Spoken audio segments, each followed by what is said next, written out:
वालेकुम। तो कैसे हैं आप लोग?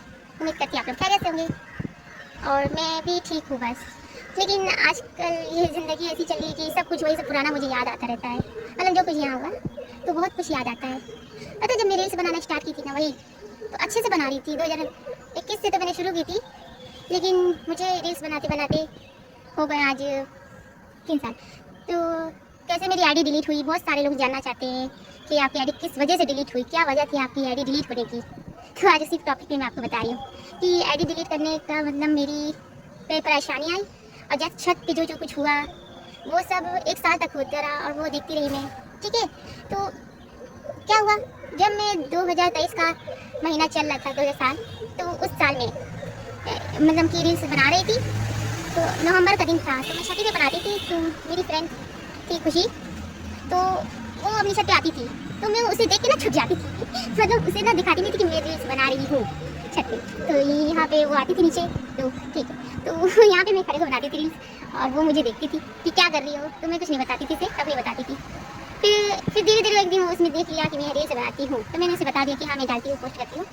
तो मैं अपनी ज़िंदगी में अकेले ही खुश थी, मतलब बहुत ज़्यादा खुश थी अकेले। तो फिर खुशी मुझसे बात करने लगी धीरे धीरे। फिर यहाँ छत पे वो बात करती थी आके मुझसे रोज़, और मैं बात करने लगती थी उसे कि चलो वो भी किस अपनी दुख दर्द मुझे बताती थी। ठीक है, तो वो यहाँ पे हमेशा वो आ जाती थी शाम में। तो एक दिन शाम में मतलब लड़के जा रहे थे, हंस रहे थे, तो मैंने खुशी से पूछा कि ये कौन थे। तो खुशी ने मुझे बताया कि ये मेरा BF है। ठीक है, उसने मुझे बताया। तो मैंने कहा अच्छा। तो फिर वो हंस के रहे थे यहाँ पे और जा रहे थे, तो उसने हाय कर दिया था शायद। तो उसका BF था, मतलब जब भी कोई भी जाए वो हंसती थी। तो इतना मैं इसको तवज्जो नहीं देती थी, ध्यान नहीं देती थी। फिर मैं अपनी रील्स बनाती थी, फिर वो मुझसे बातें करती थी, खुद मुझसे बात करती थी, फिर मुझे सब बताने लगी। तो जब फिर यहाँ से नहीं जल्दी बताती थी, तो वहाँ पर मुझे बुलाती थी। तो वहाँ पे बैठ के हम लोग, यहाँ पे बैठ के हम लोग, यहीं पे बैठ के हम लोग दिन भर बातें करते थे हर वक्त। तो यहाँ पे बैठ के उसने मुझे बताया सारी अपनी कि मेरी कितने BF है। तो उसने फिर अपनी स्टोरी शुरू की, तो बताई कि जब ट्यूशन में जाती थी तो वो इंस्टाग्राम चलाती थी, मतलब मुझसे पहले वो चलाती थी, मैं नहीं चलाती थी। जब उसके पास मोबाइल था 2020 में, तो वो मोबाइल चलाती थी और वो लड़कों से बात करती थी बहुत। तो एक बार मैं ना, उसने मुझे एक बार अपना मोबाइल दिखाया था, उसके पास था, तो वो चलाती थी। तो उसने अपनी कुछ फ़ोटोज़ भी डाली थी उसने, और वो चलाती थी। तो इतना मैंने ध्यान नहीं दिया था, तब 2020 में मैंने देखा था उसको चलाते हुए भी। तो उसने मुझे बताया कि हाँ मेरा मोबाइल फिर उसका भाई ले लिया था, शायद उसके घर वालों को पता चल गया था कि उसका लड़के से चक्कर चल रहा है। तो वो लड़कों से बात भी करती थी और ट्यूशन के बहाने वो मिलने भी जाती थी और मिलती थी।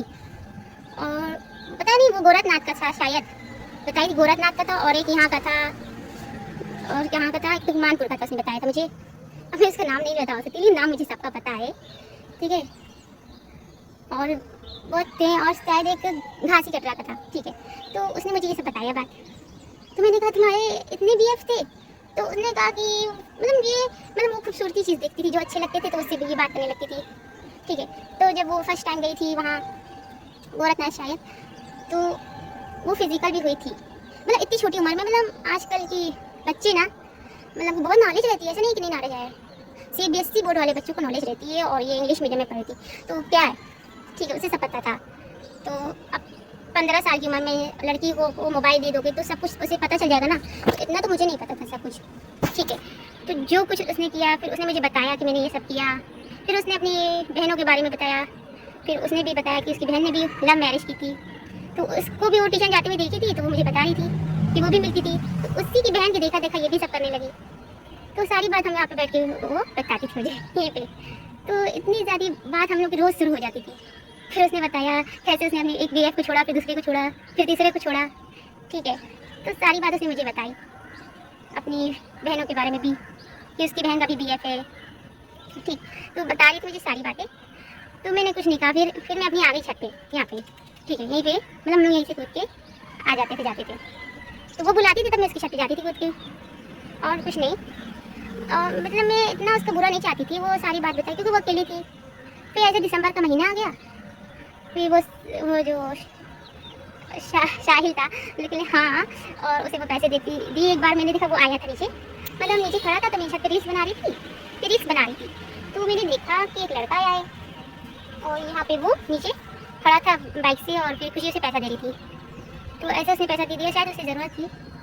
फिर फिर वो चला गया था पैसा लेके। फिर यही हो रहा था।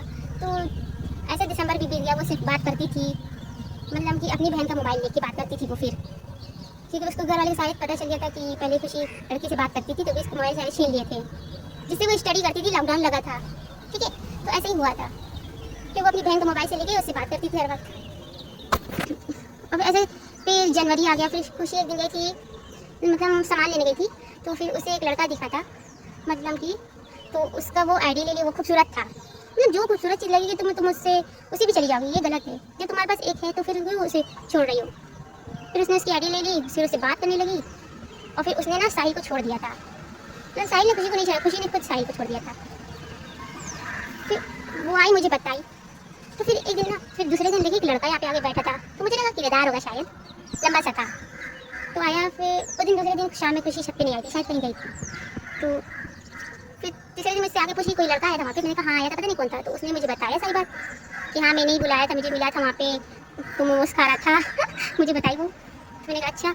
तो मैंने कहा मत बुलाया करो, पकड़ा जाओगी। तो फिर नहीं, कुछ नहीं होगा, वो ऐसे ही आएगा। फिर वो लड़का रोज आने लगा छत पे अपने दोस्त के साथ पतंग उड़ाने बहाने, मतलब उसके अंकल का, उसके पापा दोस्त थे तभी, फिर वो आने लगा जान पहचान से शायद। तो फिर ऐसे आने लगा वो, रोज डेली वो मिलने लगी यहाँ पे। तो चाहे ना मैं खुशी का बुरा सोच सकती थी, कर सकती थी, इतने साल से मैं रील्स बनाती थी, तो चाहे तो मैं इसकी अपलोड वीडियो कर देती, पर नहीं की। कितना रोज मिलते थे, क्या मैं इसका बुरा करूँगी, क्या मैं उसको मारूंगी कि तो चलो कि तुम ये गलत करी। मैंने तो समझा दिया था कि मत बोला, ठीक है। तो अब मोहब्बत उससे करने लगी, और फिर उसने, मतलब वो लड़का इतना बदतमीज था, खुशी के सारे पासवर्ड ले लिया, उसकी आईडी अपने में लॉक करके। फिर उसने देखा कि खुशी कितने लड़कों से बात करती, बहुत लड़कों से, तो उसकी आईडी पे गया, उसके सारे लड़कों को हटा दिया, और फिर वो खुद से उससे बात करने लगा। तो उस लड़की ने भी अपने बारे में बताया था कि हाँ मेरी भी एक गर्लफ्रेंड थी, ज़ारा नाम थी, छोड़ दिया। तो फिर खुशी उससे बात करने लगी थी, और फिर सब लड़की को हटा दिया था क्योंकि उसने उसकी आईडी को ले ली थी। ठीक है, तो यही होता था इतने साल से।